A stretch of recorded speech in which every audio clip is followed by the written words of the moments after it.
So welcome again, and this is my new project, Airlines Reservation System, and I have developed this project in Python, Django, and MySQL. The version for the Python I'm using is the Python version 3, and the Django version is 2.7. Sorry, Django version is 2, and the MySQL version is 5.6. For connecting the MySQL with Python, I am using the MySQL Python connector, which you will get easily from the mysql.org website. Right, this is a web application, that's why I'm using the HTML, CSS, and JavaScript. Some of the jQuery library also I have used, like calendar integration, form validations, and the creating drop down menus, and many more jQuery libraries is available inside this project, right? So for giving some good effect and make the tasks easier on the client side, I'm using the jQuery plugins, right? So let's start with the functionality go through. So the project title is Airlines Reservation System, and it's a mini project developed in Python, Django, and MySQL. It's a mini DVMS based project, right? So this is the homepage of the project. You can see this is the homepage of the project. This is the about, this is the home page, and this is about both pages are static pages, and if you want to change the content, you can change directly from the HTML. This is a search, and this is a totally dynamic page, and these drop downs are containing value from the database, right? So let me search. So I am searching from Delhi to here, and travel date is like 26. If you click on search, then there is no flights available. I think I need to check for different cities.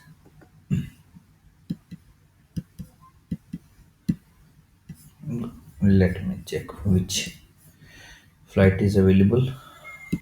So the route was not available, right? So I added the route. So I added three flights for the Delhi to Lucknow, and this three I'm selecting. So you will get the three flights here. So you can see there are three flights available, right?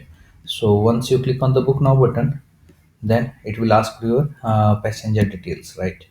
So you can add your passenger details here, like this one. You can add any number of passengers, and the fare will be calculated automatically like this. Okay, so fare is calculating total fare now. So you can add any number of passengers here, right? So you can see the fare is calculating automatically, right? Once you click on the book ticket, then you will get a simple credit card page. So no need of entering the correct credit card details. This is the sample page, and just enter, and total amount you need to pay is 20k, 20,000 rupees. Right. Once you click on the make payment, you will get the receipt here, right? The booking ID is 6, and this is your booking details, right? So you can see the booking details here, right? And you can even print the ticket, right? So this is a search functionality from where you will be able to search the airlines, and you will be able to book the tickets, right?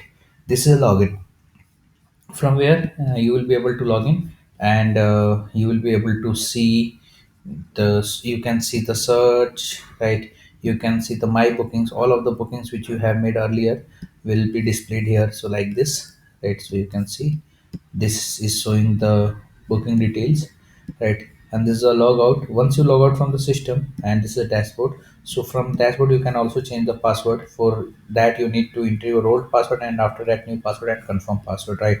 So once you change the password, you will not be able to log inside the system again without entering the correct password, means the new password, right? This is a logout functionality. Once you click on the logout, then the session will be destroyed, and you will not be able to access internal pages, right?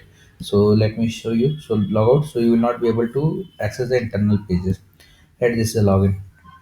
Again, this is a registration. If you don't have the user ID and password, then you will be able to register from here, and you can create your own user ID and password. This is a contact us, from where you will be able to enter the contact information. But I am not saving the value of this contact us details, and even I am not sending a type of email and SMS from this page. So you can treat it as a static page, right? So this is all functionalities which I have developed in this project, right? So normally this is a mini project, that's why it has only and only customer panel. There is no admin panel inside this project.